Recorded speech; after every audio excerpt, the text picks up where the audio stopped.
Hi guys, it's Tamra, the Judeo-Christian medium. I have a very, very special guest with me today. She's been with me for a while. I have tons of notes, guys. So she's been talking to me for a while. How I received this information too is I've done a lot of meditation and then I do automatic writing, so I have tons of notes. Please forgive any weird noises that you hear. I'm in a conference room in my building and you can just hear like a random noise. Oh guys,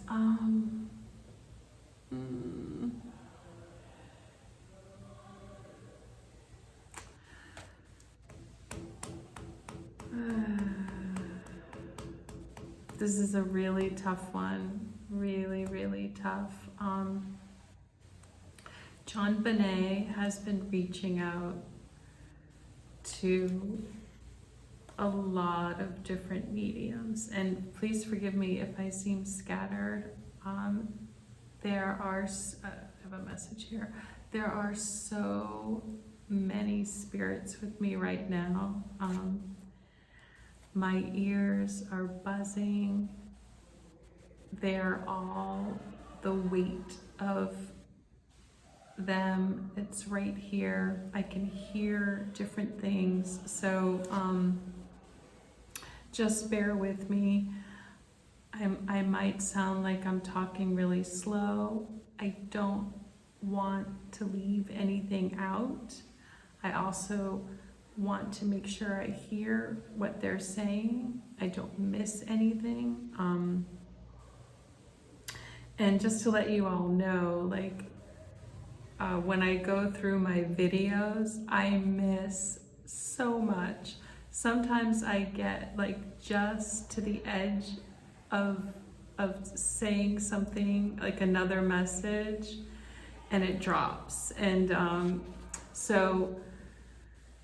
so far, all of the people that I've channeled, all of the spirits that have passed, they're all a part of my spiritual team, and they will be coming back. I will be telling you things that I may have forgotten to tell you.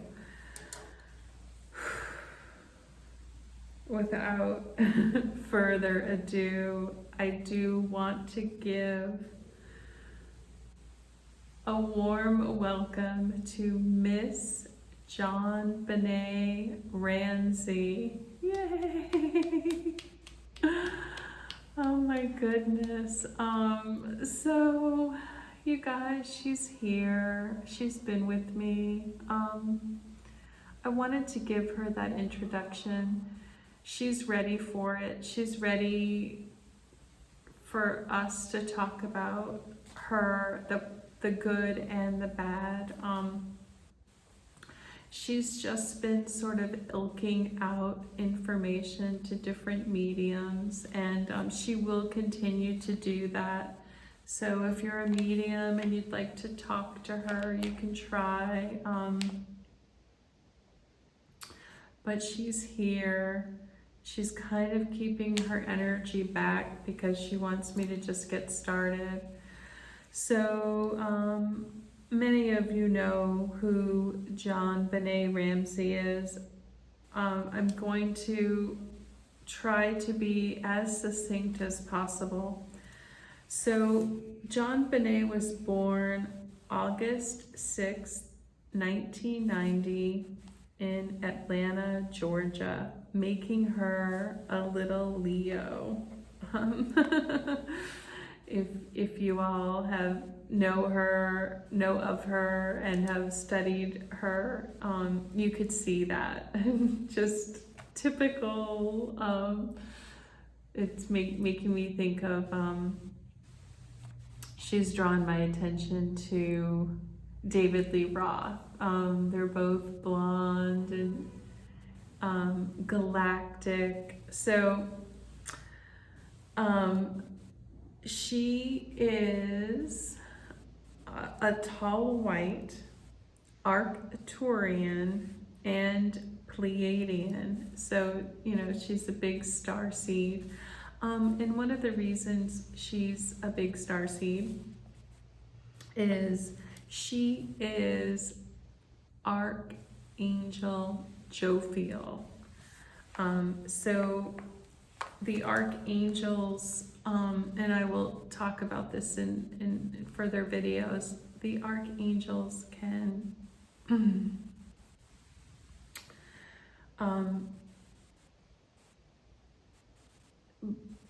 come to earth as humans.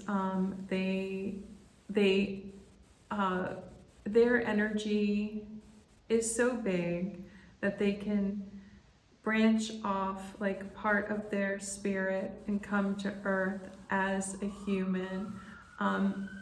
Generally,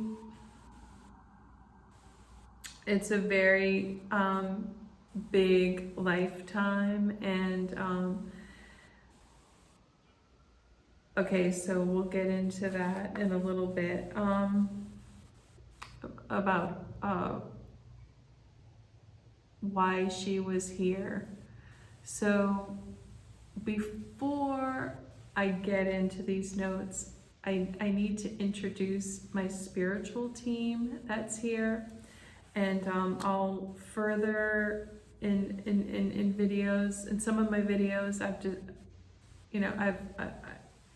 I've unpacked a little bit of this information.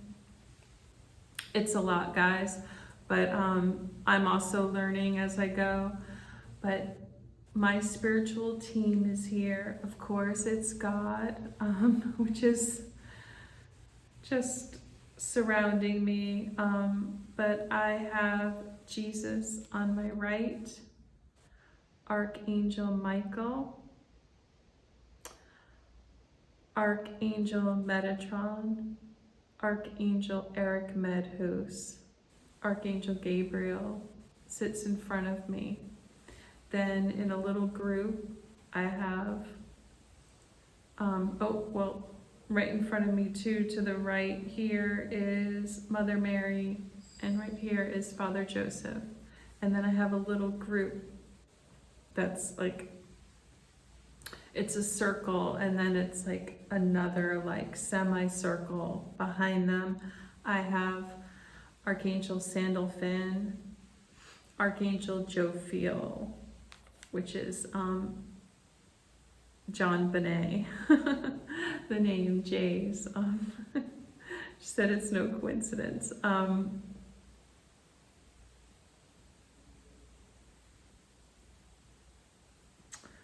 So Archangel Jophiel, again, they're all talking right now, guys, so let me just concentrate. Archangel Azrael, Archangel Zadkiel, Archangel, I think I mentioned Raphael. Raphael is after Sandalphon. Then over here we have Archangel Zadkiel, Archangel Chamuel, Archangel Ezekiel. And I really have to point out, Ezekiel helps me with ingredients when I'm cooking, so pray to Ezekiel. I haven't talked about him for ingredients. And then I have Archangel Nathaniel and Archangel Daniel. Okay, so that is my spiritual team. They are all here, as well as JonBenet and Archangel Jophiel. Okay, so Archangel Jophiel represents the star. If you've ever had an angel tarot deck, I have the angel deck by Radley Valentine. It's an excellent deck. She represents the star. It's described a little bit on that card in that deck, and it's just like like it says, she's the star. She embodies star quality, which means she has a very big aura. She's very galactic, very angelic, and very powerful. And yes, so now I can tell you why she came here. So, and forgive me for closing my eyes, it makes it easier for me to talk to them too. So,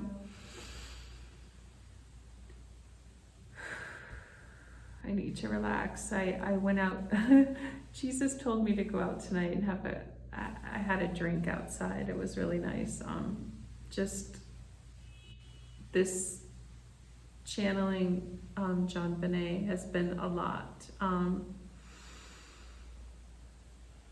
I have a connection to her on the other side, and I've just been so stressed about wanting to present her in the right light, wanting to be truthful, wanting to make sure these messages are true and that they're clear, because I'll get into her story, the story of that night, towards the end of the video. But you all will understand, some of the details are just Shakespeare's here. Truth is stranger than fiction, guys. That's what he always said. Truth is stranger than fiction.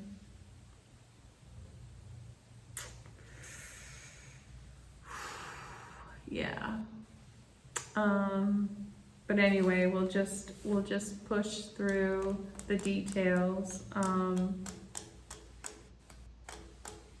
It's just so hard because JonBenet is she's here and she's such a fun, loving spirit.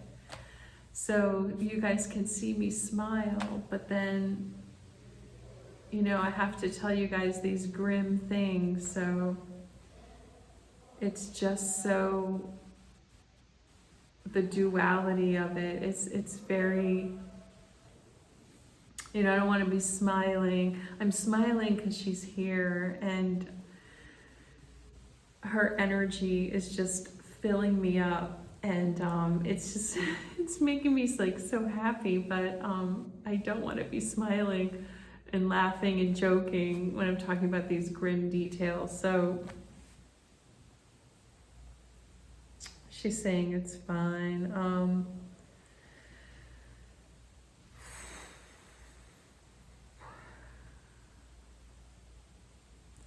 So yes, she was born in Atlanta and she passed in her home in Boulder, Colorado. She was 6 years old when she passed.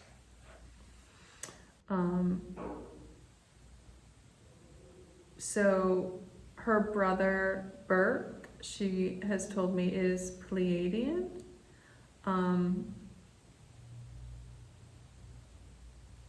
And he will probably go on to marry a tall white. And she said Burke has Asperger's, so that might be why. Explaining some of the reasons why he may appear, he may come across different. I understood when I watched his interview, I totally understood why he was acting the way that he does. I got him. And so that is why.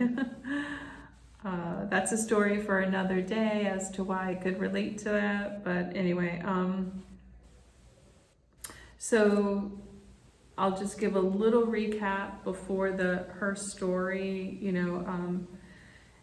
She was found passed away in the basement of her home. A long ransom note was found.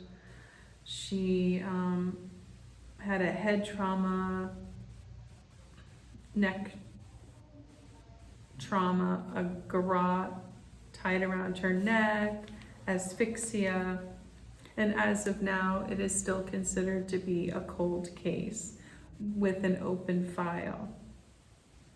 And it's no coincidence that they're doing some investigations right now. It was just recently that they opened it up. So she had a very short life. She's buried in St. James Cemetery. I do want to talk about the accomplishments she had in her short life. She won the title of America's Royal Miss, Little Miss Charlevoix, Little Miss Colorado, Colorado All-State Kids Cover Girl, and National Tiny Miss Beauty. Now Chesley Christ is here. They're together, and Chesley came through my notes too. JonBenet has so many spirits with her, you guys. Because as an archangel, she also has just like all the spirits that she's helped, and all the archangels, and all of the Pleiadians, Arcturians, and Tall Whites. So that was like just the little introduction. So let me go into, I have lots of notes, guys. Let me go into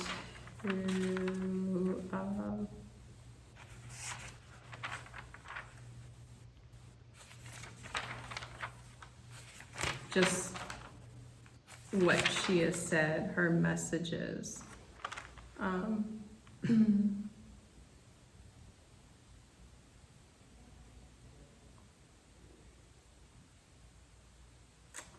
Yeah, she was, okay. I'll explain that later.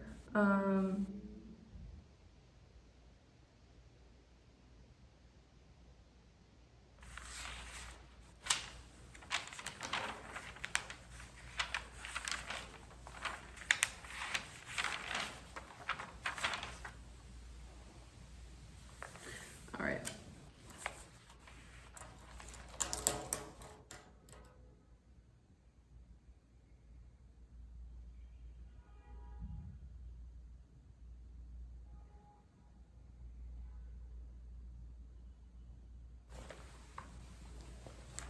I have just so many notes.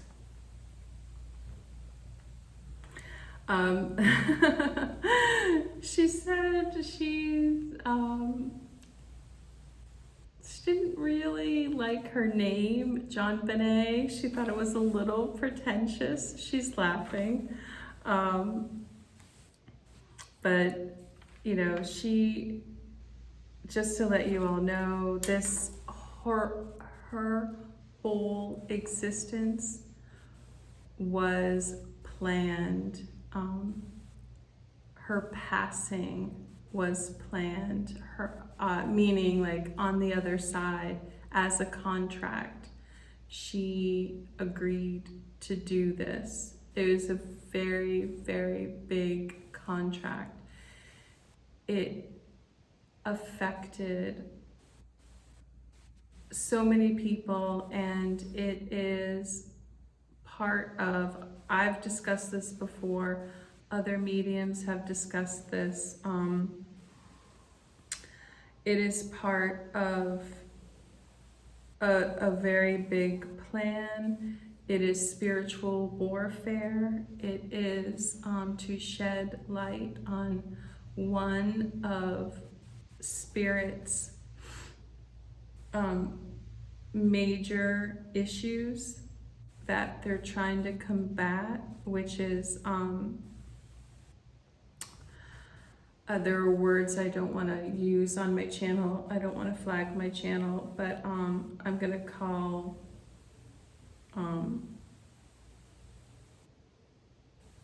people who are new here, I'll just call them little people instead of the C word. So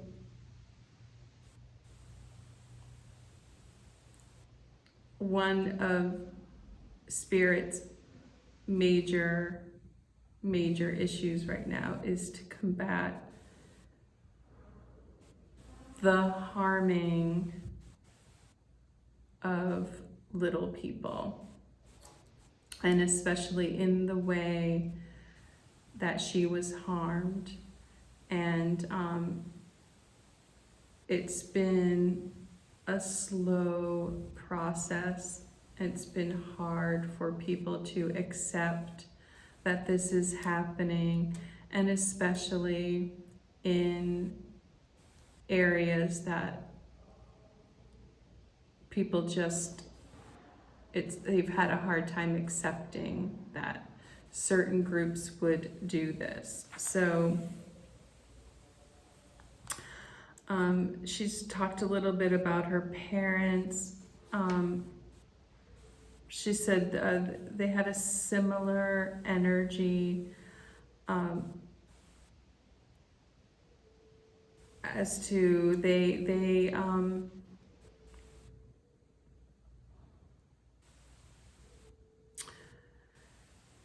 were okay. They were well off growing up. They were okay, I guess, financially. But she said, you know, their goals were to be wealthier than their station. And JonBenet was a local celebrity. John Ramsey was very wealthy, but you know, they really wanted, you know, a better home.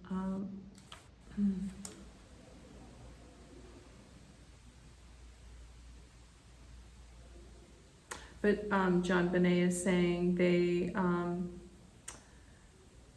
their home was too big. It was it was not secure. If they were to live like that, they should have had security guards. Everything was on display. This is a warning message to you all, especially right now. She's saying, just be very, very careful. You know, if you have a nice home, just have a plan.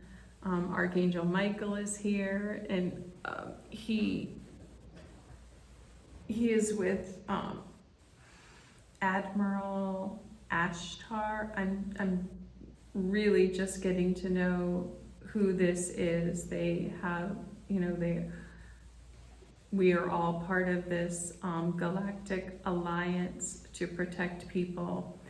And it's no coincidence I'm wearing this shirt. Jesus picked this out.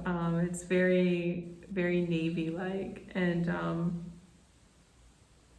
this is all coming together as a message about our safety.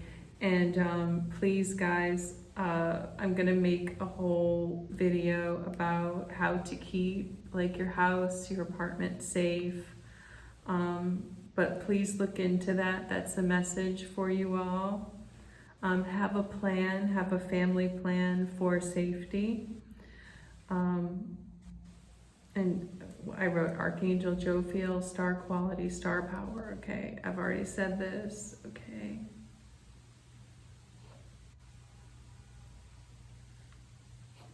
Okay, yeah, she volunteered before coming to help.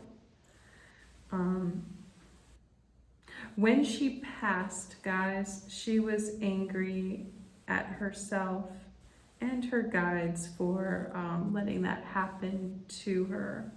But she's worked through that, and it's taken her a long time. she, me, all of us, and hopefully many of you are here to help the children. Yes.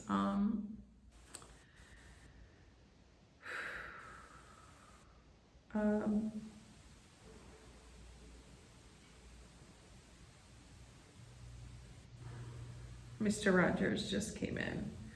So,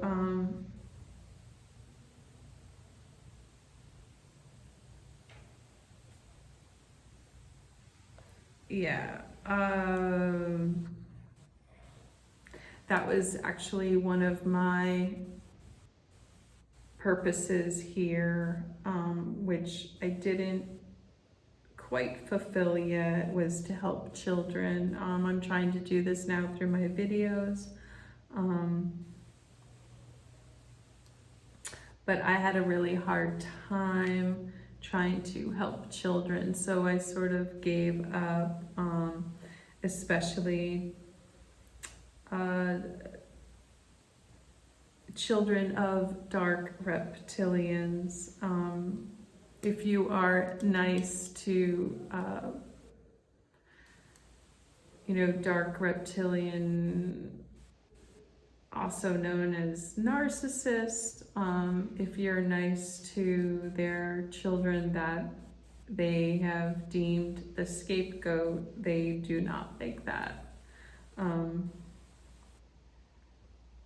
So I have kind of avoided dealing with children. It honestly was just very painful for me. So yeah, I chose like more of a superficial way to help people. Okay, this was her and I talking. And it might seem unusual for me to talk about myself, but I'm learning. I'm an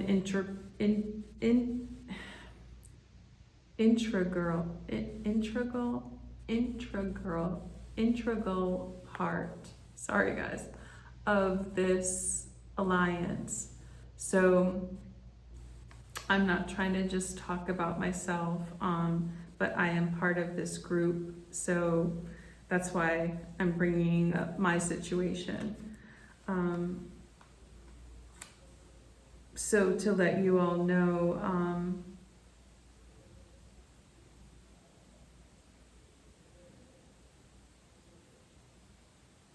okay, I can put this in with the other,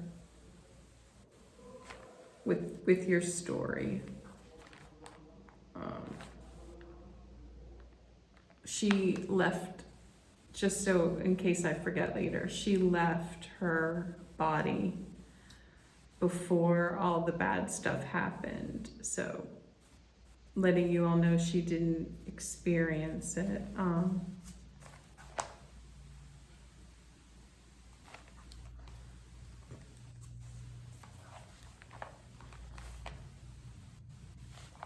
So guys, she also came here to, as many starseeds do, not all, but many starseeds come here to fix their ancestry, to we come in as children to toxic family systems in order to break generational curses. So some dark reptilians have starseed children, and it's a really, really tough, really hard. And I'm sure people watching this, many are in this situation. It's a tough path. It's a tough calling. So I'll get into this later. They're joking. They're like, circle back. They're joking about the the press secretary. Just, you guys, they're on top of everything and they make jokes. Okay. Okay, you clarified this later. Let me just go through here. I'll come back to this.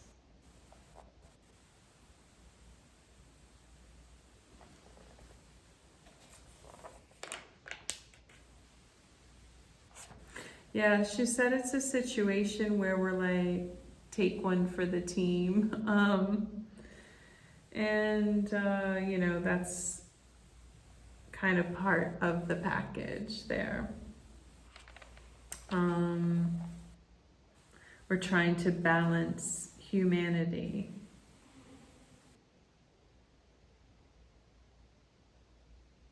She's talking a little bit about narcissists.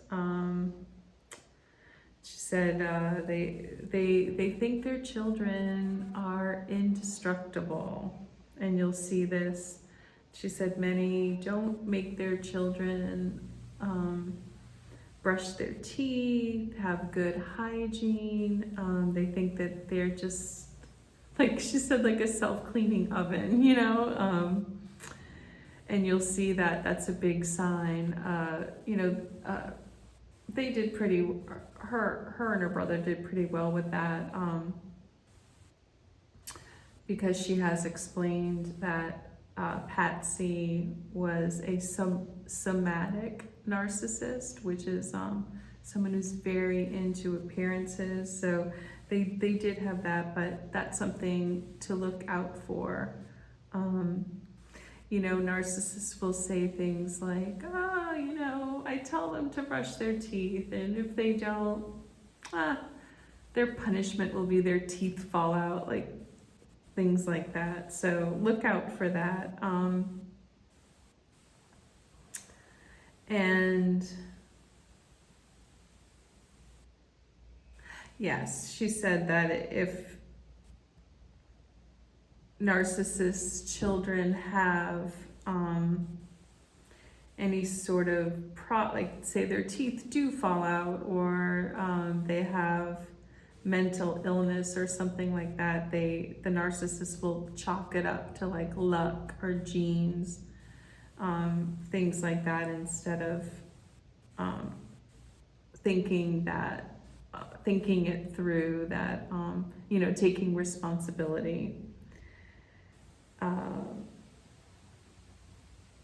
Yeah, she said many narcissists live like gambling, and oftentimes if a child has a problem, they'll consider that child to be unlucky or unchosen. And narcissists can only tolerate submissive children, unless it's the golden child. The golden child does have to be submissive to them, but can be like bratty towards others. That's okay. Actually, that's preferred. They see that as like being powerful and cute. Let me see. Yes, and she's saying that, and you guys think this will all come in handy later when you hear the story of what happened that night. She is saying her parents, John is a covert narcissist, and Patsy was a somatic narcissist, and oftentimes those two types will get together. There are all kinds of variations, but that's what they were. I need a little tea. I'm like so thirsty.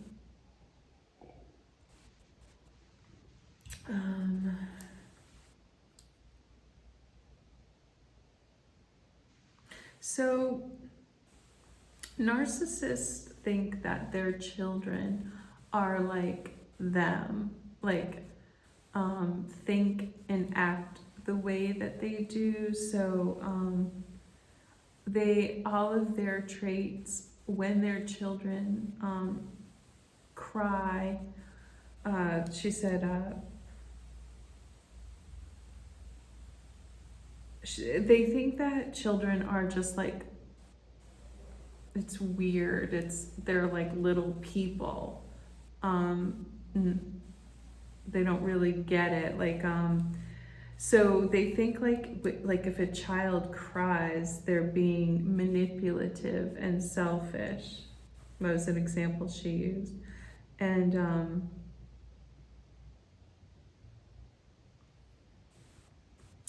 the whole group that was involved in that night, they were all narcissists. And yeah, she said like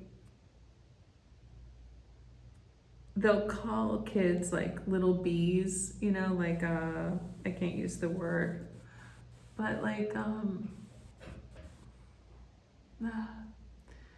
so she's told me that she was the golden child, but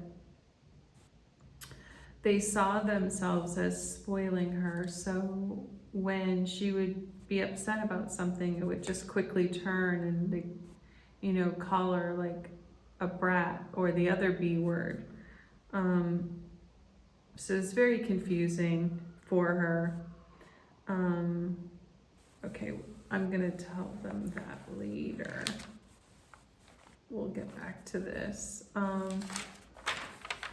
It'll make more sense with the story. They tried to calm me down a lot, guys. I hope I'm not like too calm and putting you to sleep. I mean my voice, not the messages or the story. So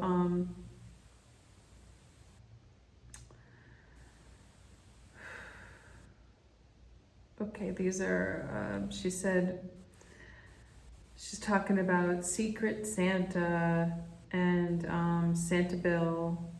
Santa Bill told her that he would pay her a special visit after Christmas. And this goes back to JonBenet was a child. She was innocent. She believed that Santa Bill was her friend. And she looked forward to that visit. And she's just showing me sort of this just awkward, creepy, like situation where it's almost like he looked up to her. And it's a very awkward situation for children to be in. But narcissists, dark reptilians do this to children. Like he put her on a pedestal, but it was also, it's just not good for children. Yeah, very stressful, she said. And the other, there's a message coming in. Sorry, I'm using my phone, guys. So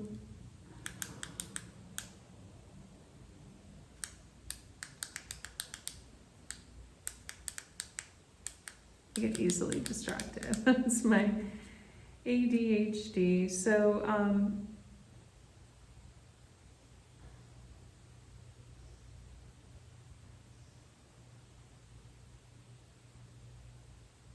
try to look at this situation from a narcissist point of view, how they would view this golden child. It's and with what I said, what JonBenet said earlier about how they view children as, just being like smaller versions of them, so being manipulative. And so if a child, narcissist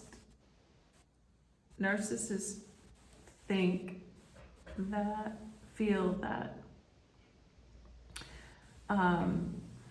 their feelings are caused by other people. So with her being this golden child around narcissistic adults, they revered her, they looked up to her, they used in a vampirical way her energy, but they also, whatever feelings that she gave them, they felt that she knew, like she was manipulating sounds negative, but like that she was provocative, and that she knew that she was giving them those feelings. So, and she would like you all to, there's a lot of like documentaries and research done, and after I tell you everything, you can go and it will hopefully make more sense, and you can use your own critical thinking and analyze it, because it's very bizarre. So yeah, Santa Bill has been quoted saying that the stardust was all I took with me for good luck during like heart surgery. JonBenet had given him some stardust. These are just little weird examples. She said it's a reptilian feeding off of a starseed child. And her energy was like pure gold to them. Her energy being Arcturian, Pleiadian, and tall white. And Santa Bill was quoted saying, "I have a more special relationship with JonBenet than even my own children and grandchildren." And JonBenet is saying, guys, please don't let her death be in vain. Many spirits come through and say this. Please listen to people when they talk. He said things like this, and no one, this didn't alert anyone. This was not a big red flag. But they're saying, the whole team, Mr. Rogers, they're saying that people are waking up to this, that this kind of behavior, these things that people say are now, people are like, what? So, yes, please listen. Like, so if I heard somebody say that, I would think, first of all, are they saying, yeah, he did say this in front of his children. I would stop in my tracks and think, okay, like, how can you say that? How can you say that in front of your children? I mean, it's cruel. That's not your child. JonBenet was not his child. But that's something, Santa Bill, is a cerebral, you can look this up. I don't have time to like fully explain everything, but he is a cerebral, covert narcissist.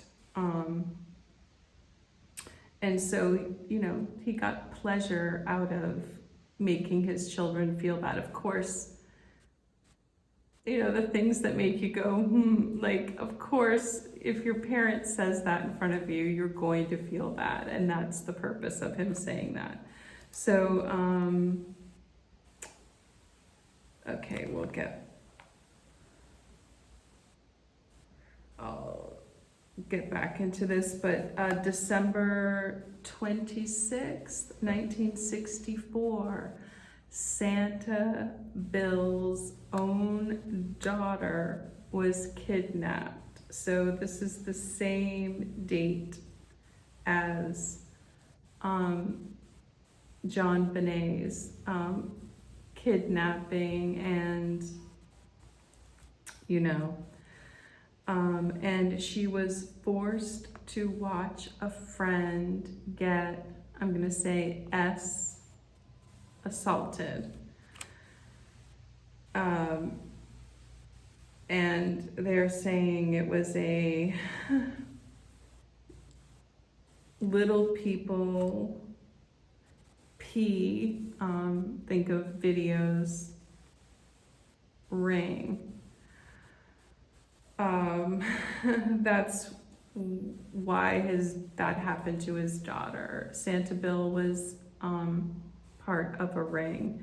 So, and then, as if it's not weird enough, his wife Janet wrote a play about a girl who was murdered, and I should have said taken out, assaulted in the basement. And this is interesting too. The first thing that Santa Bill said when the police went to his house to talk to him was he broke down crying, saying, how could anyone accuse me? And he's like, I loved her so much. And Santa's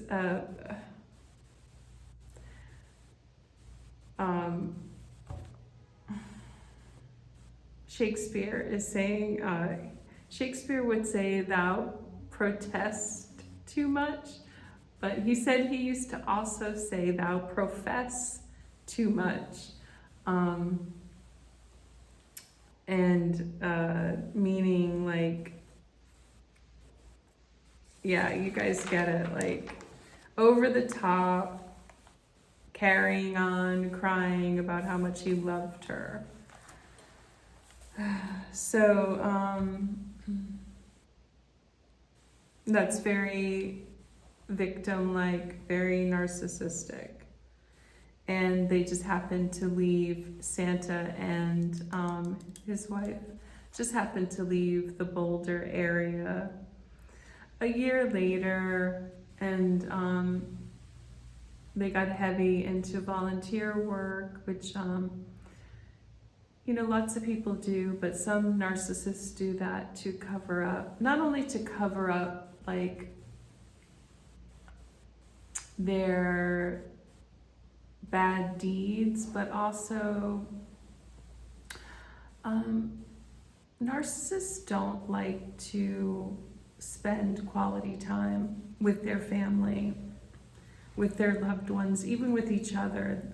So she's telling me Bill and his wife were both narcissists. They were both cerebral, covert narcissists. And that's just a thing they don't really like. A spirit got into all of this and talked to me. They said, behind closed doors, narcissists tend to be, if there's not an empath around that they can feed off of, they are just very boring, besides like the weird stuff that they do in order to give them energy, and the dark stuff. If they are very, it's a spectrum. So depending on where they fall. But in general, they don't really like spending quality time with each other. And so this whole volunteer work made them look good, covered up bad deeds, and gave them the lack of attention towards their family gave them narcissistic supply. So that being said, guys, we have the real Saint Nick here, the real Santa Claus. And so the real Saint Nick, he would like you guys to research his story. It's an interesting story. Santa is real, guys, as many of you know. And he said he really loved,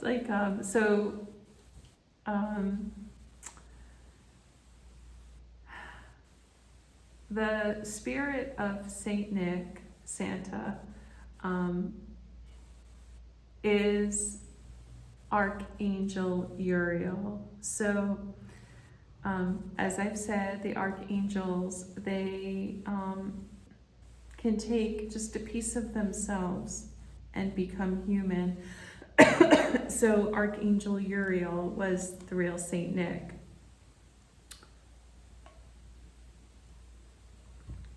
So I'll just tell you briefly, the real Saint Nick actually gave money in his town, gave money to protect women who had no dowry, because they were going to be forced into selling themselves. And he said he actually did, like, this got passed down with the cookies. He's had many incarnations, and every time he loves sweets. That's his weakness, his downfall. He loves dessert, and he actually pray to Saint Nick, Archangel Uriel, if you have an eating disorder, if you have trouble with eating too much, binge eating, because every lifetime that Saint Nick, Archangel Uriel has had, and Archangel Uriel is a twin flame also, so that's a whole rabbit hole, but every lifetime that he's had, he's gone through these cycles of like gaining and losing weight, like trying to take care of himself and then gaining weight, or being too skinny, not eating enough, that disorder. So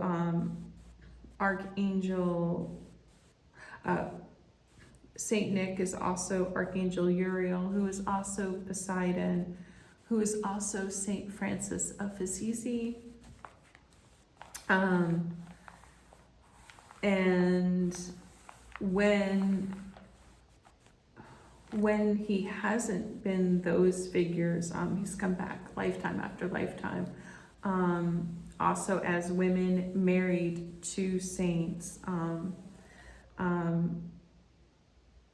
So he was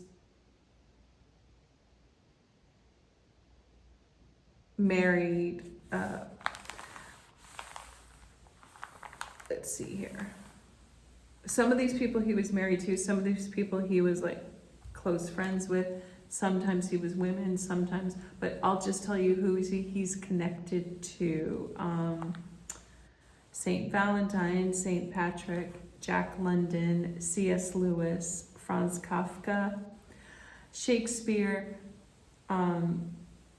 So as of now, he is now a doctor in the United States, and may switch and become a comedic actor. This is a whole big thing. Guys, this is my spiritual team, which JonBenet is a part of. So they're giving this information. Goodness, guys. So of course, Saint Nick would be, this is why Jesus likes the integration of Saint Nick with Santa, with Christmas time. And so this is all relating, everything is related here. And the fact that this was done on Christmas time, you know, not only did Santa Bill's wife write about this, which is really sketchy, but, you know, this was, I told you, an incarnation planned with the Galactic Federation, the angels, God, Jesus, well, approved by God, concocted by the whole group to shed light on these issues. And so that the family was perfect for her to incarnate into, and the whole circumstance. But the fact that it was on Christmas too. So, yeah, Santa Bill was grooming her, and in his mind, he felt like he was dating her, and that's very clear in his language. So we have to pay attention to this, guys. Yeah, I said this. She came to fix generational curse of narcissism, which she did. And it will end with Burke. She's saying Burke is not a narcissist. She said yes, she and Burke fought. We'll get into that later. They were pitted against each other. And she really wants us, and Jesus has said this too. She's really wanting you all to be aware of, you know, they're saying the devil is in the truth. So the devil, which is dark reptilian energy, which hangs out in the fourth dimension, negatively influencing us. But so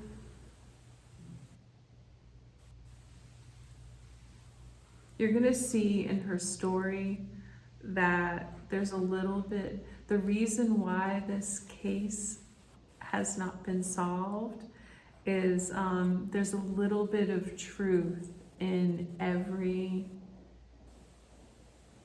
what is it called? Guys, what is that called? In every,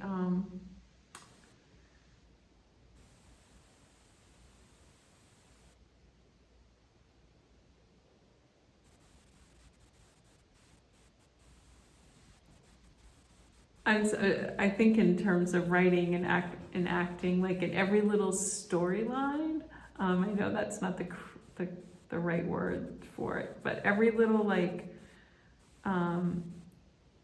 you know, people think they've solved the case because there's evidence, and it's all false and it's all true, and they're saying that's how the devil works. So they want to bring this up. JonBenet wants to bring up that, and please, most of this is coming from JonBenet. So even though I'm saying my team and stuff, these are her messages.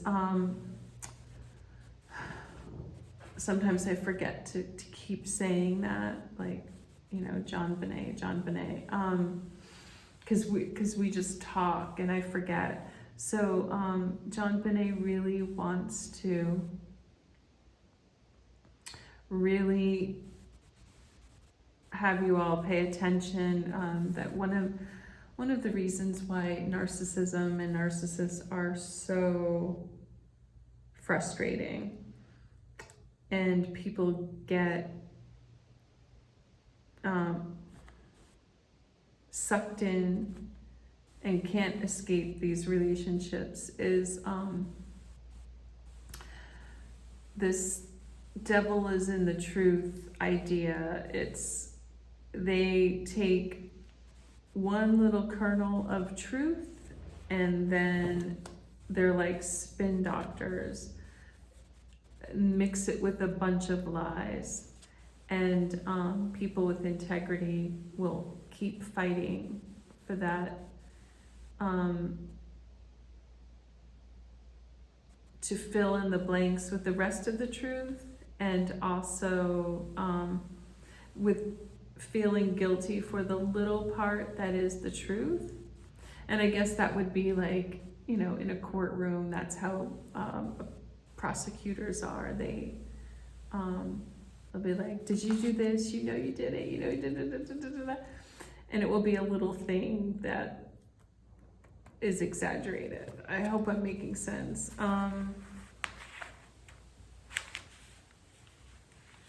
Some of these things are going to be repeated in her story. So, yeah.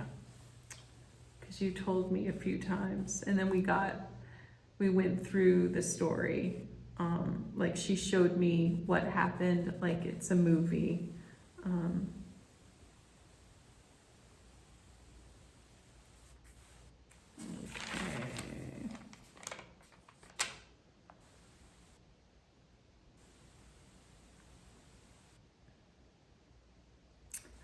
Another message is don't be alone with people.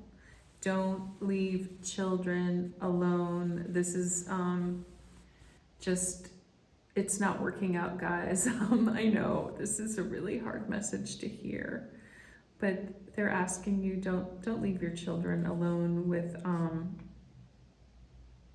other people. That we might have to like go back to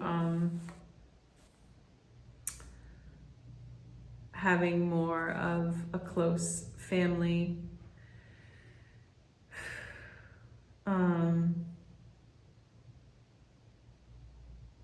And do with that what you will. I know that's just really hard. They're asking us to put family first, and it doesn't fit into our culture right now, at least here in the United States. So they think that you should talk to your children about these things. And you guys, starseeds are targeted for this kind of, I want to keep saying the same words, for these kinds of attacks, I should say.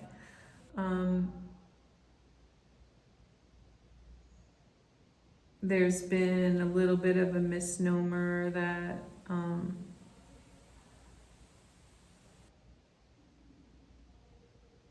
I guess adults that do this sort of thing, that they just do it with every child, but they really do target, think of the reptilian starseed relationship, dark reptilian. Not all reptilians are dark, but narcissist empath relationship. And that's exactly what was happening in her life.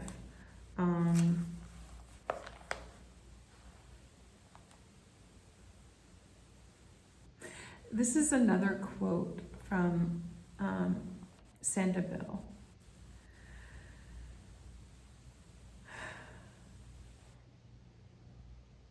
He said, he told JonBenet, you left Santa, went out to a fancy dinner, and came back. Come on, guys, who talks to a child like that?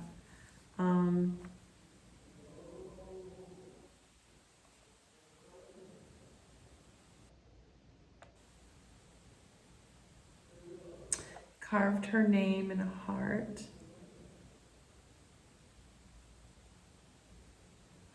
And his wife Janet said, quoted,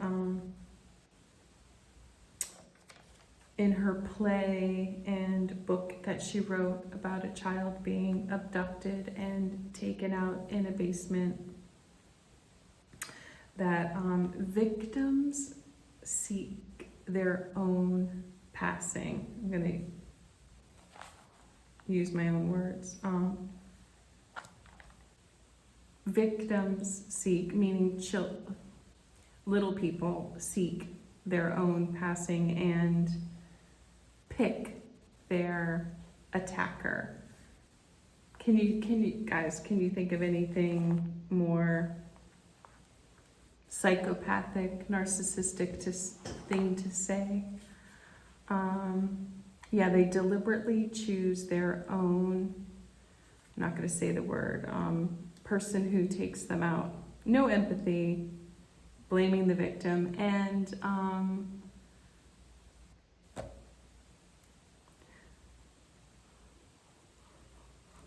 this was her big book and play that she wrote.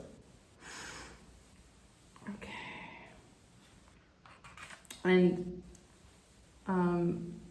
JonBenet told me that Santa Bill had early trauma, which turned him from just being reptilian into being a dark reptilian, which is very common. If a reptilian experiences trauma, they will generally turn dark reptilian.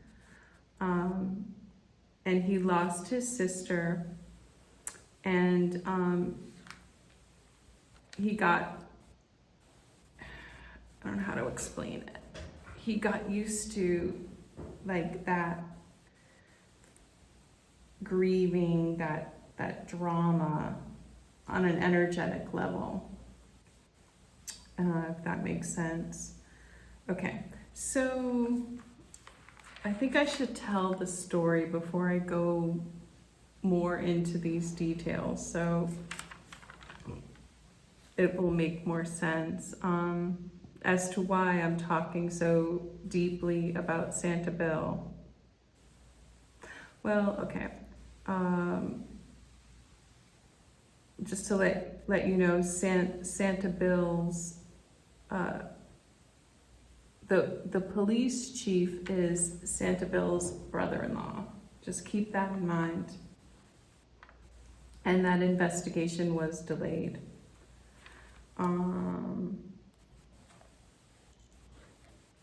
Okay.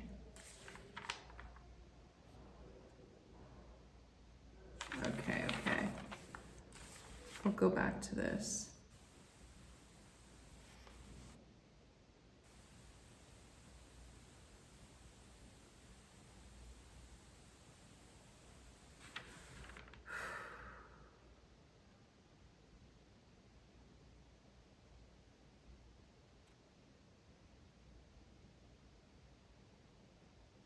Yeah, all right, we'll all get into that later. Sorry, I'm like talking to them in my head. All right, I'm going to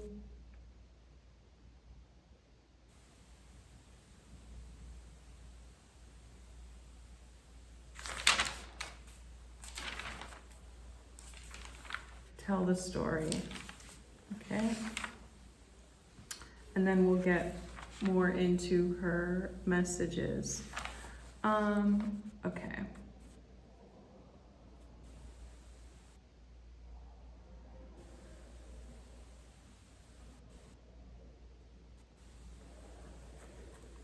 So,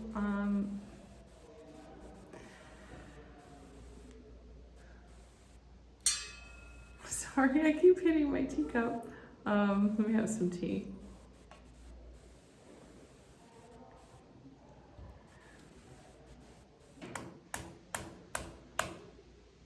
As you know, the Ramseys, JonBenet, they went to a Christmas party. On Christmas, they went to a Christmas party.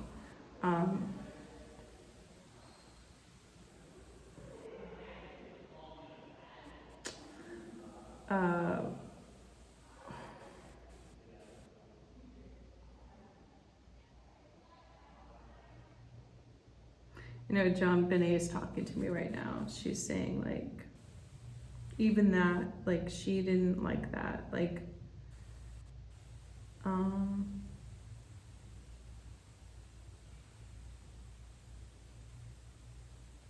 she's saying, like, she loved going to parties. She was an extrovert. She loved her friends, but, you know, it was Christmas Day. So, she would have liked more just some quiet family time, which they didn't really do. She said they were always busy, always stressed. Her schedule was crazy for a kid. She loved doing the pageants. Okay, so we're going on a tangent. So anyway, on Christmas Day, they went to a party. So they came home. The kids got into their pajamas, and then they went and had, she wants to make this very clear, they had, they were told to share a bowl of pineapple and yogurt. She's laughing. She's like, it wasn't cream. But because that's such a detail of, it's like a denial that nobody's gotten that right. But she's like, no, they don't eat pineapples with cream. It was like a lot of people do, is pineapples with yogurt, a very healthy snack. And they were given tea. And in that tea was a substance that makes you sleepy. Okay? So they wanted the kids to sleep. So, because of this narcissistic family dynamic, yes, the kids were pitted against each other. And of course, giving them one bowl of food to share, they fought. And Burke did hit JonBenet. And he did hit her very hard, but it was not deadly. And she said she was antagonizing him. They fought, they were competitive.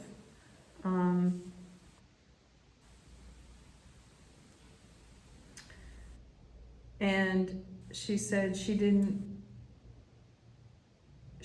know she was, you know, their whole relationship was like,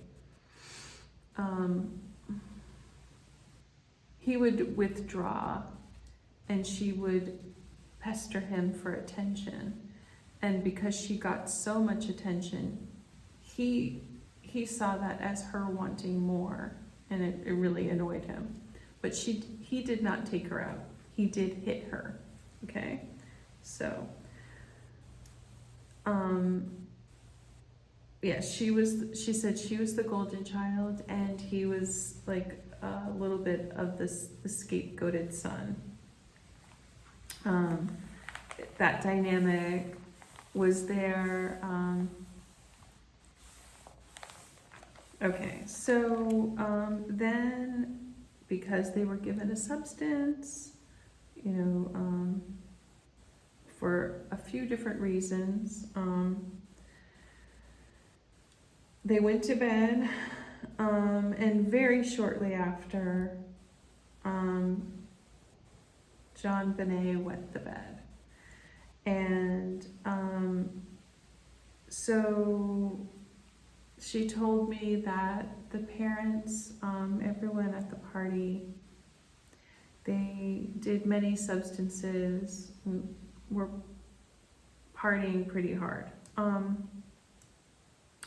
So, you know, Patsy was also recovering from an illness, so she was exhausted, still tipsy, still out of it, and took something to go to sleep. So we have a kid that's given a substance to go to sleep. her mom is out of it. They're trying to give, she's trying to give her a bath. It was a mess. She said, JonBenet said that she was like a very high-spirited, very energetic child, and also stood up for herself. And so she was like wailing, and she was hit again. This is the second time this evening she was hit out of frustration. Just like, stop it, you know? Again, not hard enough to take her out. So then, she took a bath, changed back into pajamas, went back to bed. Then, okay, Santa Bill came in with his son, and they're saying Gary is that guy who confessed to doing this. Was him. Vera. Yeah. So these three men,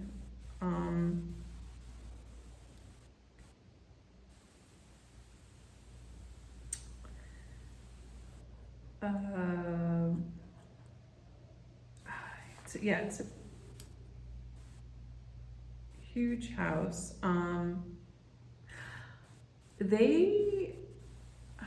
Santa was, see how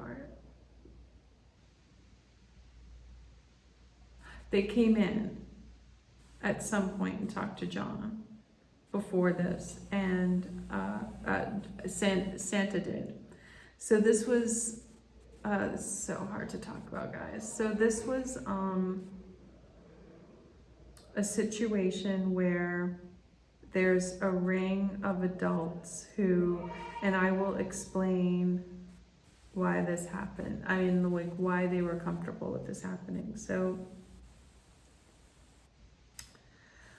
I don't know who's randomly yelling in my building. Anyway, so this is really hard, guys.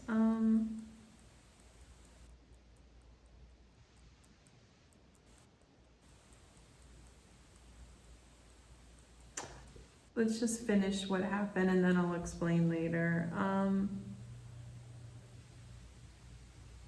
Anyway, the parents thought just Santa was coming to see her. And it wasn't. He brought his son and this other guy. They were a group of guys who are into the same thing. And of course, Santa was not strong enough to carry her. So Vera did, and he dropped her. And the drop was what took her out. And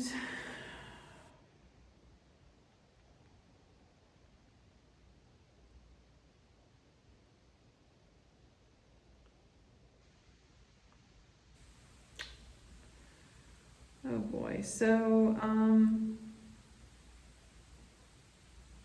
it was after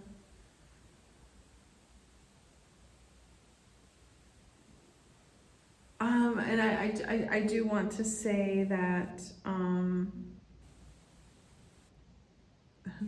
doodling really hard. This is very stressful. I want to say that the men, those three men, were really high. They were really, really high on all kinds of things, all kinds of substances. They were drunk. They were out of their gore. And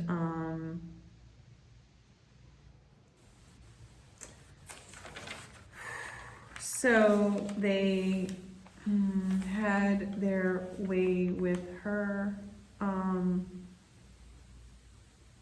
and you know, they realized that she was not conscious. So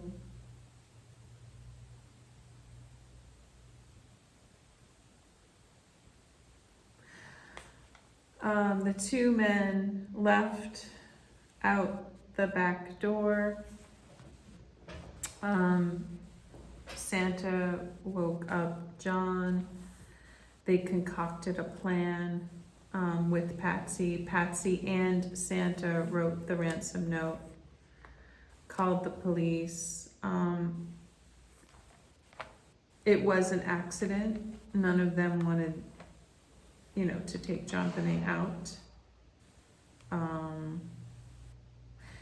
Listen to everything, guys. If you're interested in this case, listen to the distancing language that Patsy used, and you'll see the signs, the somatic narcissism, like when she says we have a kidnapping.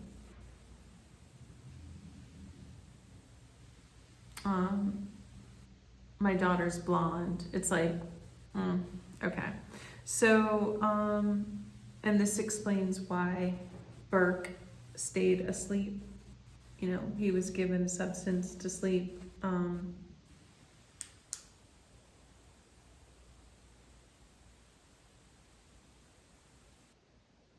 they said, she said that he did know during his interview what the thing in the bowl was, the pineapple, but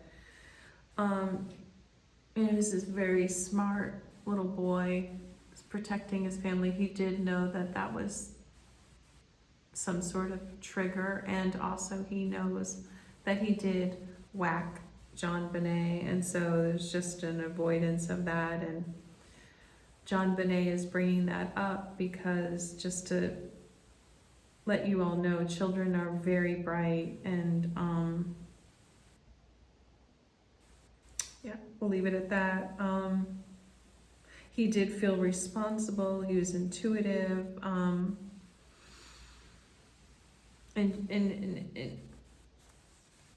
she said Burke is going to be okay. He is also a starseed. He's Pleiadian and tall white. And JonBenet, you know, I told you, she's Pleiadian, Arcturian, which gave her that, you know, that special talent and you know, singing and dancing. And she's a tall white too. And both of them came to shed light on this dark thing that is happening in our world, as many starseeds have come to shed light on this, and many starseeds have been taken out for shedding light on this. And they came to also change their family curse of narcissism.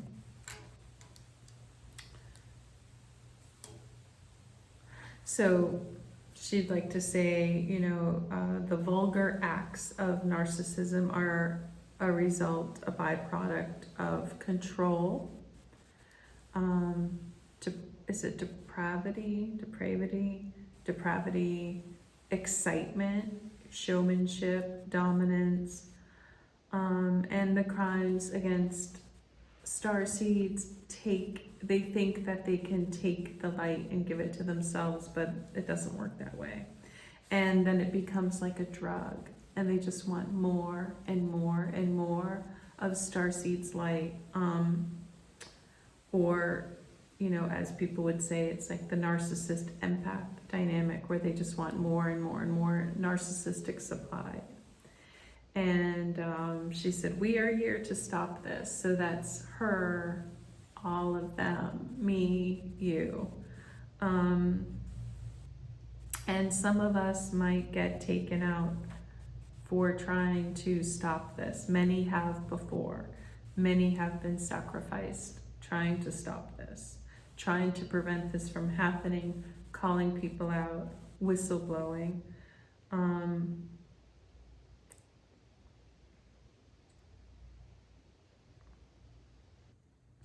And yeah, she said the police did botch this. There was only one officer there, and she was terrified, and there was a time that she couldn't get back up, so she actually went out and sat in her car to feel safe. And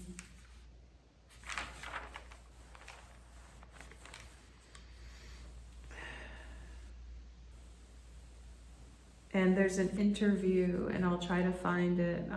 They had me watch it, where it's like a podcast where Bill's daughter talks about her own abduction, but she talks about it like it's no big deal. Like, oh yeah, you know, and I was taken, and nothing happened to me, and I watched my friend, and she makes no correlation of that happening, and the crazy coincidence of it happening to JonBenet on the same day, and doesn't tell us who it was, why that happened, how she dealt with the aftermath. And then she talks about her parents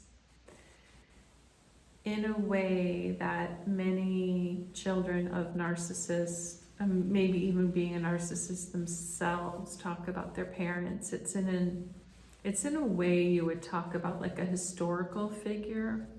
So when asked about her parents, she talks about like, oh yeah, well they grew up poor, and then they moved into the middle class, and they were intellectuals, and did a lot of volunteer work. But she doesn't talk about her own relationship with them. Like, oh, you know, my father treated me this way, or you know, this is how I felt about him, like, no feelings, like, you know, or this is the type of father he was, which is obviously, I think, what the interviewer was looking for.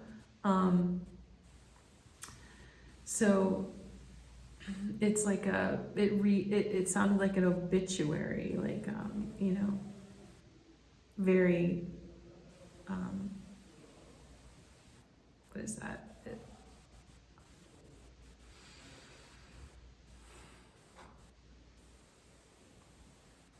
Not very personal. There was no connections made. It was incredibly frustrating to listen to. Very detached, very nonchalant, and just weird. But I'll have to, after I upload the video, I'll have to go find that and put it in. I'll probably put it in the comment section so you guys can watch that. You know, I don't know how much you want to investigate this, but anyway, that is the story of what happened that night. And I'm gonna go back because she has more to say. So yeah, as you can see here, there's a grain of truth in all of these little offshoots of what happened. Yeah. So that's why it's so confusing. That's why it hasn't been solved. And because it was so dark and so confusing, JonBenet, Archangel Jophiel, has held off trying to explain it because well, she had to work through it all, and it's hard. Like, I'm probably not getting all of the information. Oftentimes I get more information after I upload a video,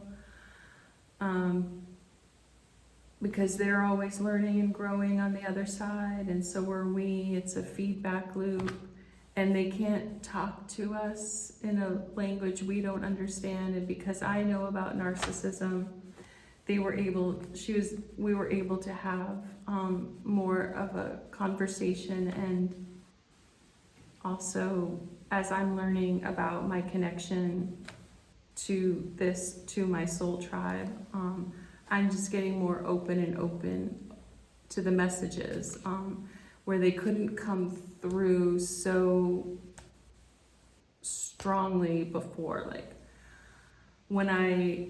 the very first person who came to me was Shanann Watts, and she's here now. Yeah, hi Shanann. She's here. And sometimes I forget to mention who's here too, because I talk to them in my head. Of course she's here.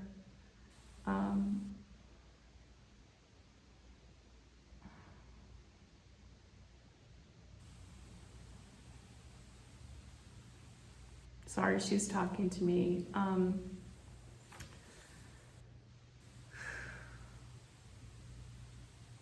Yeah, she was the first person who I channeled. I mean, like, channeled for an audience, and decided to, focus on that because of her. Thank you, Shanann. She's gonna come through again. I'm gonna do a whole nother video with her messages. Okay, so let's go back to some things that, some other messages that JonBenet told me.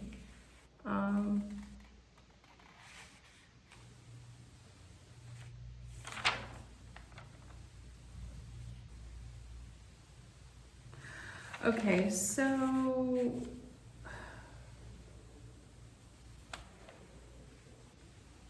how did this all get started? So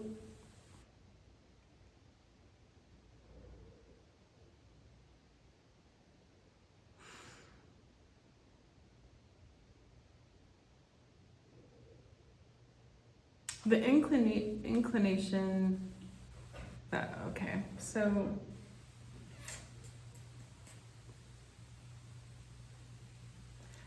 apparently this group were swingers.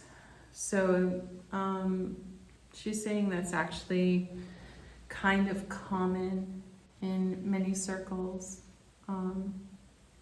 especially circles of people, narcissistic people, dark reptilians. This is something that appeals to them. They get bored with the same partner. And it's a slippery slope. Like, she talked about how when people swing and then they're also watching adult movies, let's just say, after a while they get desensitized. So guys, this is a warning about watching adult movies. Does that even make sense? Adult movies? I think so. So I don't wanna flag this video, but like, they're saying what commonly happens is, like, watching those videos a lot,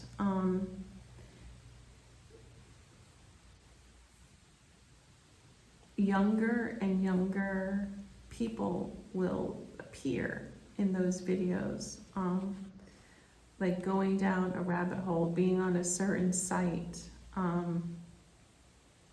you may start off watching one type, and then the people get younger and younger. Also, in many circles, they're using that boiling frog analogy,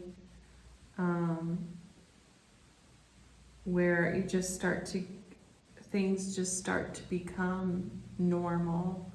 So, especially like,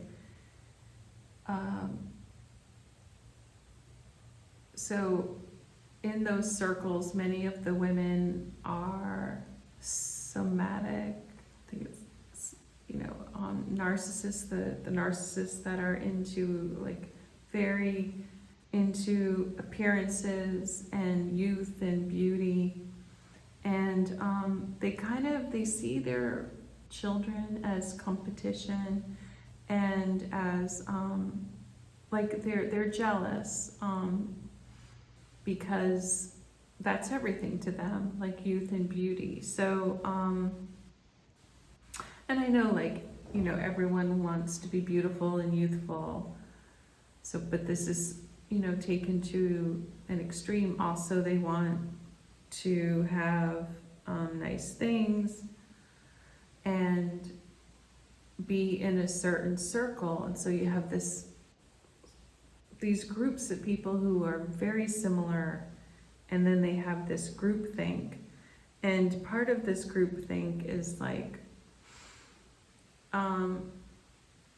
with the swinging, it's like they become desensitized, and everything becomes, I don't want to use the word, people just become, it's the perfect word, but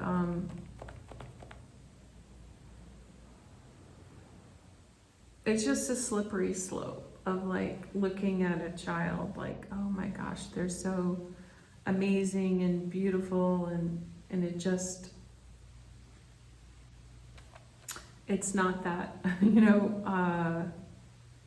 much of a stretch. So I really want to explain. It's very, very hard, guys, to put into words. So when they talk to me, it's not even really they're always using words. They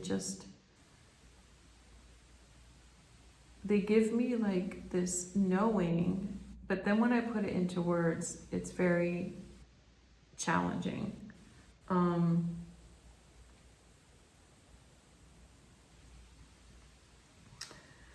But there's all of these things going on in these groups, and I know, and the only reason I'm trying to explain this is because it's very hard for people who don't do this, who aren't in these kinds of groups, to understand how did these people get there? How was Santa Bill allowed in JonBenet's house? Well, if there's this whole group that's into this, first of all, there's the idea of blackmail. So once the group is, everyone in the group is known to be into certain things and do certain things, then if they blackmail each other, it will, who are you to judge me, and basically share your property, an exchange. And there's rules. Those three men broke the rules.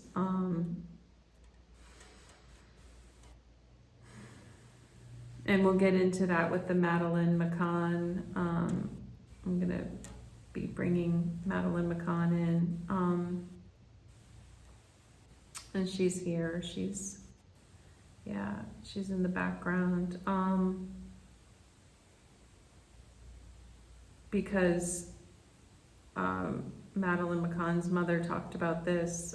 She talked about her private parts, which was odd, and how pure they were. So this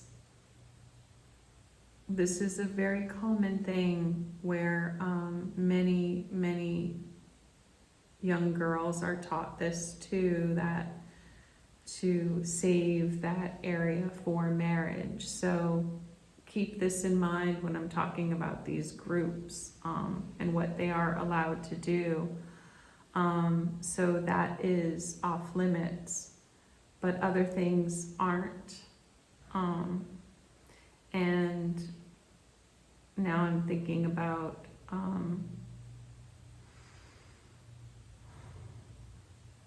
Heather O'Rourke and the issues that she had, perforations in her colon. So I'll just leave it at that. Thanks, guys. They're really helping me put this together.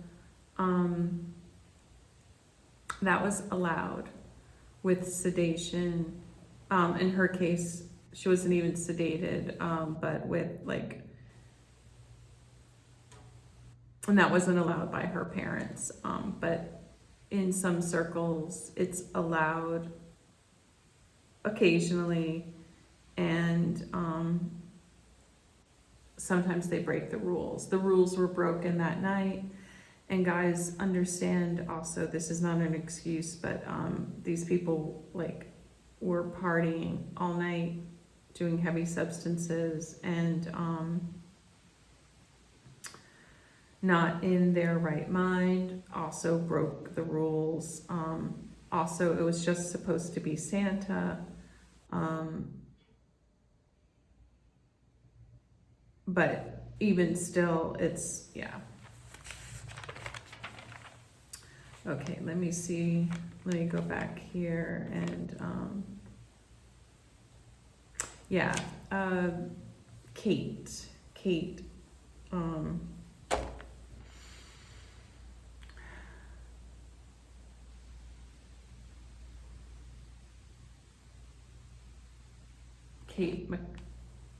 Madeline McCann.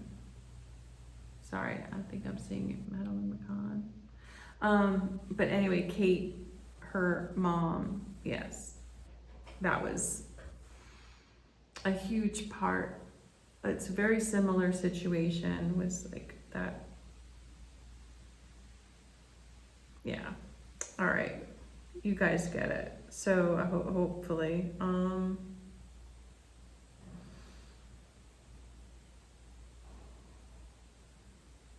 so there's guilt behind this too, and there's guilt. A common thing with narcissistic abuse done towards children.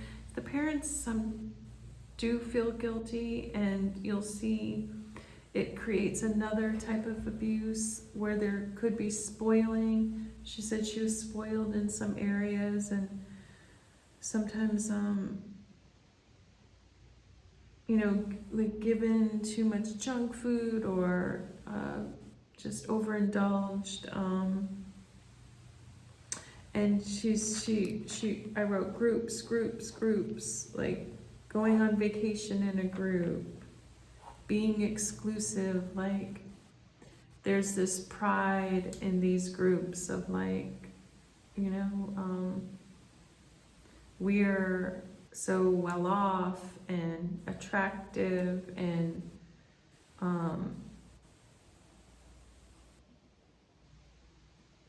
there's showmanship with the children, and there's this running theme of don't waste the pretty. And there was a lot of stress, and you'll see this in very aggressive sort of narcissistic people. She said they were the family was on a hamster wheel, always stressed out. They would always be doing activities, and they'd only take like 3-day vacations, and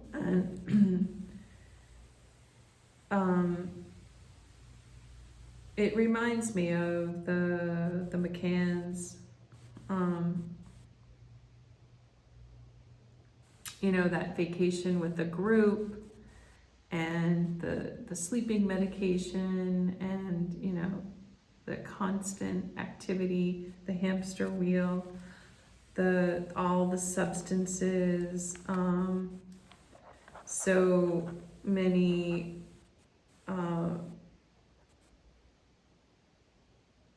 they take prescription substances plus alcohol plus other substances, and it leads to even more bad judgment, more bad choices. And then how it is with the group, they feed off each other and make each other feel like this is normal, and even more than normal, like it's a superior way of living, exclusive.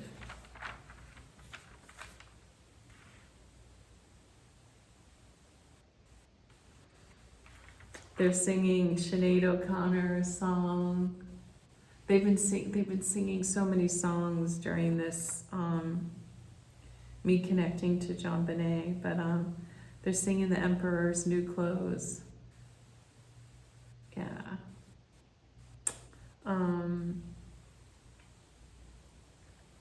And Sinead is a starseed. And Irish, it's like all connected.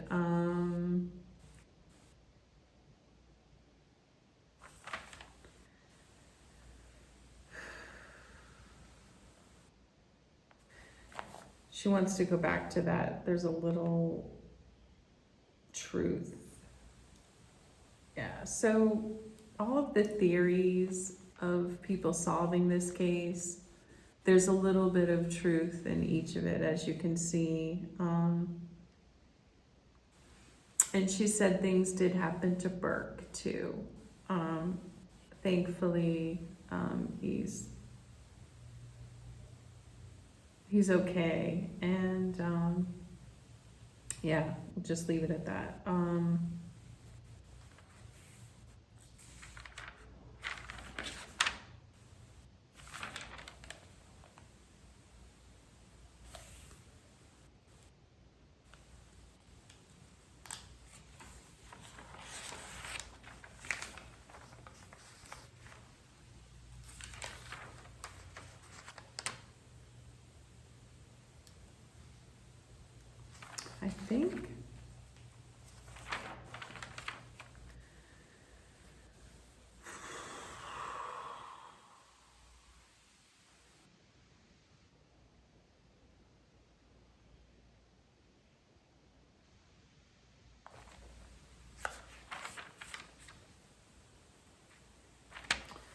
I think that's, oh, wait. Let me go back here. There's some things I missed, guys. Okay.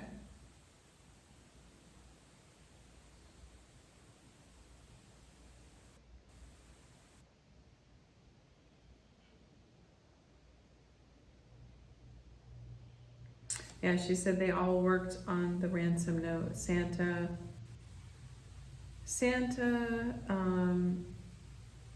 John and Patsy, but Santa and Patsy wrote it because they have similar handwriting, and that's what confused everyone. That's why it didn't quite look like Santa's, didn't quite look like Patsy's. They said Patsy did more.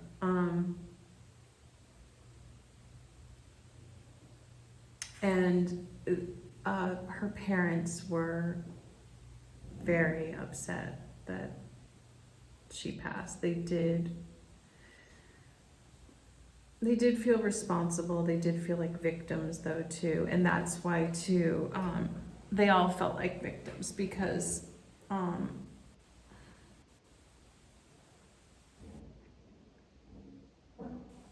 Santa felt like he was helping out his son and his friend, sharing. And, you know, he did adore, he did not love, obviously, JonBenet, but he adored her, or liked her supply, her energy. So that was gone. He was upset about that. So that was, you saw legitimate upset and legitimate victimhood. And, you know, the guy who dropped her was upset. He just thought it was an accident. And then, you know, the son was like blaming him. So no one, like, they felt bad, but no one really felt guilty, and that's why you'll see the lack of guilt. And it seems so believable. There's a lot of finger pointing. And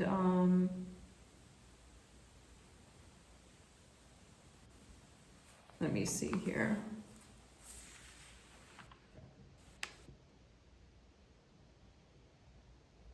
Think about this, guys. If, you know, what we know about narcissism is that they see children as an extension of themselves, and if they are swingers, then there you go. And Patsy was jealous of JonBenet, and it wasn't just because of her looks. Patsy was beautiful. Patsy wanted that starseed energy. She didn't have it. She was, you know, beautiful, very intelligent, but she didn't have the vulnerability and warmth that JonBenet had, that everybody was feeding off of. You know, when John described JonBenet, he said she was like a ray of light, and, you know, I don't know his exact words, but he said like maybe ray of sunshine or something. And like if he would be in a bad mood, she would try to come and cheer him up. It's very, very starseed. So that's what Patsy was jealous of her daughter. And that's just, it's so par for the course with, and I hope this is resonating with people who are watching this that have gone through this. You know, people that have reptilian or, you know, dark reptilian parents and narcissistic parents, like, you know, maybe what you went through and why the relationship was so strained, and why you may have felt like maybe they were a bit jealous of you, and or other family members or other people. It's you know, they see vulnerability as a weakness, but yet they pretend to have it, and they're jealous of it. Doesn't make sense, but that's just the way that it is. I guess we do as humans get jealous of what we don't have or what we don't possess. You know, I know that I myself, and they're all, you know, they've all reincarnated. So they're all starseeds, and starseeds do get jealous when we're here of like the invulnerability of reptilians, and you know how it helps them really manage their lives and helps them with all of the things that have been invented by reptilians, and that's why, you know, spirit always wants us to stay in our lane and just do our thing, and reptilians do their thing, because, you know, that's what we're good at. Unfortunately, I've said this in another video, especially in the States where we're real, well, you know, other countries are, but like, anyway, I don't want to go down a rabbit hole, but let me go back here and see if I missed anything.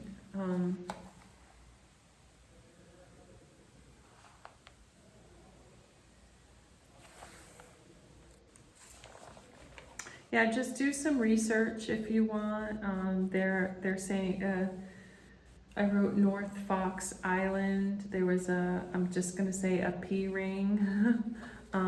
Hopefully that makes sense. Yeah. I can't say that word that starts with a P. And this whole scenario happened to a young boy.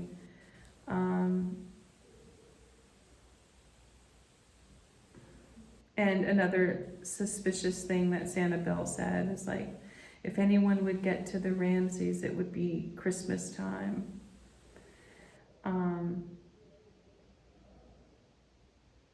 And he also like weirdly tried to hug Katie Couric on a trip to New York. So when Mr. Rogers gave me a message, I'm sorry, this is like the very last thing. I hope you guys stayed to listen to the end. I'm gonna have Mr. Rogers back in case they missed this. He said, this is why we don't have more Mr. Rogers types of men anymore. He said, I wasn't a creep, but the creeps make caring for children, and now Michael Jackson is here, like really caring for children and treating them with dignity and respect, like they did, is considered creepy now. So we're missing that. There are many starseed men who would not only make like really good stay-at-home dads, co-parents, you know, just are really good with children. You know, Santa was a starseed, the real Santa, not Santa Bill. But Mr. Rogers says that's a shame, and he would like to see. It's just a catch-22 because, you know, it's just saying earlier that, you know, don't leave your children with strangers, but, you know, we've got to have more Mr. Rogers in children's lives. I know for me, he had a huge influence on me.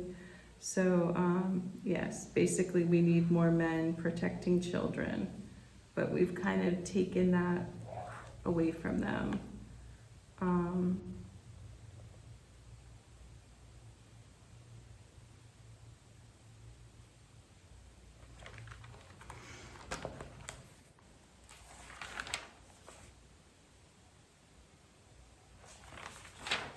And you guys, I think that's about it. One of the things they're really mentioning right now, and now they're all kind of like talking in unison as an energy. So they're talking a lot about blackmail and how you have to be very careful. And you know, I'm sure my audience doesn't have to worry about this, but in general, you know, whatever people do in a group, it's very hard to get out of that group. And there's always going to be people in a group that are more extreme than the others. You know, now they're talking about bringing my attention to gangs, that many people just start off like going to a gang member's house to go to a party, and then get hooked on stuff, and then get pushed into selling, and then pushed into crime. And then there's always these like there's these random extreme people who are just attracted to that way of life to do their weird stuff. And so then and that whole group becomes vulnerable, and the children and the neighborhood and the community becomes vulnerable to the worst person in the group, like their crimes. So anyway, guys, I'm going to leave it at that. As you can see, JonBenet is not just, you know, a little girl. She's an archangel, very wise, and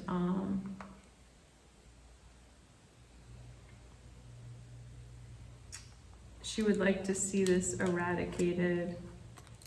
She would like to see, sorry, I love words. I know I'm speaking to people who English is a second or third language, so I'm gonna try to be more basic. Like, she wants to see this end, this abuse of little people, and oftentimes it is reptilians abusing starseed little people, and that's a whole rabbit hole. But I'm gonna unpack. I should work for a corporation with my lingo. I should, I'll be unpacking this more and more as other mediums are and other protectors of little people. All right, guys, this is really long. I knew it would be, but with my connection to JonBenet on the other side, I just really, really wanted to make sure that I did her justice and said everything I needed to say. I'm sorry it's long. And she will be back with more messages. They just, for some reason, are forming like this pink cloud, kind of like all gathering together. And they're comforting me because this is a really hard subject, and I also hope that I got the messages right. I asked them, meditated and asked them over and over and over, did I get these messages right? Because, it's a terrible thing to say about people if it's not right. And please, these are the messages I've heard. Do your own research, listen to other mediums. Try to connect with my spirit guides, with your own spiritual team. See if they talk to you. Ask them to talk to you in a dream, or whatever way that you get messages. It could be symbolism, tarot, numbers. So anyway, guys, I'm gonna wrap this up. They're gone. Thank you. I know they can still hear me. Thank you. Thank you if you're still listening. All right, that's it. All right, bye, guys. If you have any questions, just leave it in the comments. All right.